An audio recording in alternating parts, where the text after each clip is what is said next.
যে আবু মুসা আল আশআরী রাদিয়াল্লাহু তাআলা আনহুর জীবনী থেকে আমাদের উম্মার জন্য কি বার্তা হতে পারে স্যার?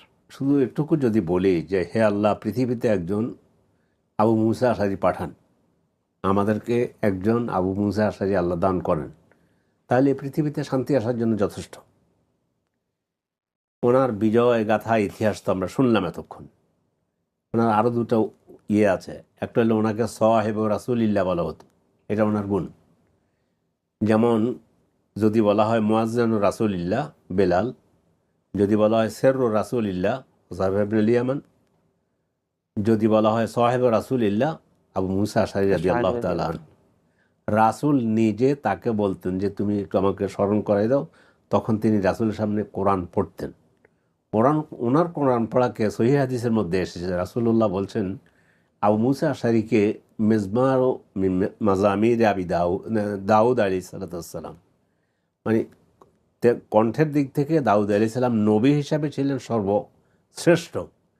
দাউদ আলাইহিস সালামের কণ্ঠ দান করা হয়েছে আবু মুসা আশআরী রাদিয়াল্লাহু তাআলা আনহু। এমন মর্যাদাবান, আবার জেহাদের ময়দানে শ্রেষ্ঠ যোদ্ধা। এই শিক্ষা আজকে আমরা যদি কথার কথা আমি আলেম মানুষ, তাইলে আমার দৌড়টা হলো মসজিদে 5 ওয়াক্ত নামাজ পড়ানো, আর কিছু হলো একটু একটা লোককে দাফন করে দেওয়ানো, জানাজা পড়ানো ইত্যাদি ইত্যাদি।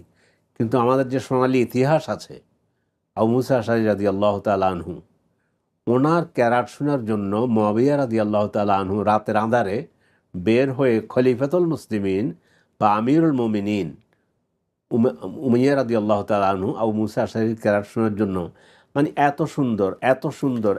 এখানে আমি আপনার সাথে একটা বিষয় যোগ করি যে হাদিসের কিতাবে আমরা যেটা দেখতে পাই যে আবু মুসা আশআরী রাদিয়াল্লাহু তাআলা আনহুর কেরাত শোনার জন্য প্রিয় নবী সাল্লাল্লাহু আলাইহি ওয়াসাল্লাম যাত্রাপথে যখন ওনার কেরাত শুনতেন উনি থমকে দাঁড়িয়েছেন, এটা আমরা দেখতে পাই। আরেকটি হচ্ছে যে আমাদের উম্মাহাতুল মুমিনিন রাদিয়াল্লাহু তাআলা আনহুন্না, ওনারা পর্যন্ত ওনাদের হুজরা থেকে যদি আবু মুসা আশআরী রাদিয়াল্লাহু তাআলা আনহুর তেলাওয়াত শুনতে পেতেন, সেখানে ওনার কান পেতে আবু মুসা আশআরী রাদিয়াল্লাহু তাআলা আনহু তেলাওয়াত শুনতেন। এবং স্যার যেটা বললেন দাউদ আলাইহিস সালামের মতো কণ্ঠের দারাজ কণ্ঠের কণ্ঠ আল্লাহ তাআলা ওনাকে দান দিয়েছেন।